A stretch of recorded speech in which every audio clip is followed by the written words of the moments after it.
বন্ধুসকল ৰোগী সাৰথিলৈ আপোনাক স্বাগতম।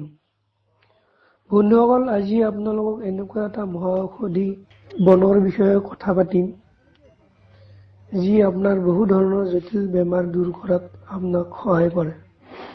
সেই বনটো আমাৰ সকলোৰে পৰিচিত, যাক আমি লাজুকী লতা বা লাজুকী বন বুলি কওঁ। আৰু এই বনজোপা ৰাস্তাৰ কাষত বা গাঁও অঞ্চলত বেছিকৈ দেখা পোৱা যায়। আৰু এই গছজোপা আপোনালোকে বহুতে হয়তো ভৰিৰে লাৰি দিয়ে নাইবা হাতেৰে চুই দিলে পাতবোৰ সংকুচিত হৈ পৰে। আহক এটা এটাকে জানি লওঁ কি ঔষধি গুণ আছে এই বনজোপাত। পেচাবৰ সমস্যা নিৰাময় কৰে।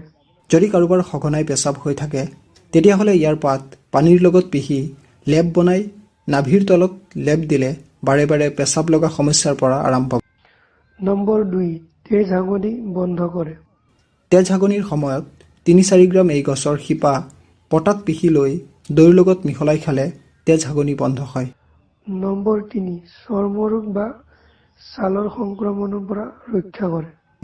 এই গছৰ পাত পিহি লৈ দিনত 2-3 বাৰ লগালে ছালৰ সংক্ৰমণজনিত বেমাৰ নাইকিয়া হৈ যায়। নম্বৰ 4, টনচিলৰ পৰা আৰোগ্য হয়।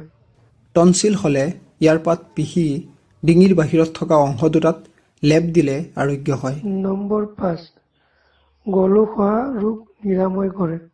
গয়টাৰ বা গল উখহা ৰোগত এই পাত পিহি দিনে 2 বাৰ প্ৰলেপ দিলে আৰোগ্য হয়। নম্বৰ 6, নপুংসকতা দূৰ কৰে।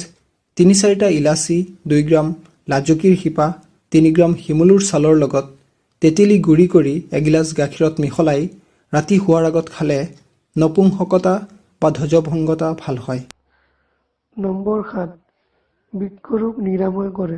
ইয়াৰ পাত, ফুল, শিপা, ছাল আৰু গুটি 5 গ্ৰামকৈ লৈ এটা পাত্ৰত 400 ml পানীত কম তাপত সিজাই 100 গ্ৰাম ৰৈ গ'লে সেইখিনি চেকি লৈ পুৱা খালী পেটত কিছুদিন খালে যিকোনো ধৰণৰ বৃক্ক ৰোগ নাইকিয়া হয়। নম্বৰ 8, পুৰুষৰ বীৰ্য ঘন আৰু বৃদ্ধি কৰে। এই গছৰ শিপা আৰু বীজৰ গুড়ি 4 গ্ৰাম লৈ এগিলাচ গাখীৰত মিহলাই ৰাতি একেৰাহে 1 মাহমান খালে পুৰুষৰ বীৰ্য ঘন আৰু বৃদ্ধি হোৱাৰ লগতে পুৰুষৰ শক্তি বৃদ্ধি হয়।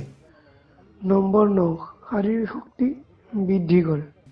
ইয়াৰ বীজ শুকুৱাই গুড়ি কৰি ডেইলি ৰাতি 3 গ্ৰামকৈ এগিলাচ গাখীৰৰ লগত মিহলাই খালে দুৰ্বলতা নাইকিয়া হৈ শাৰীৰিক শক্তি বৃদ্ধি পায়।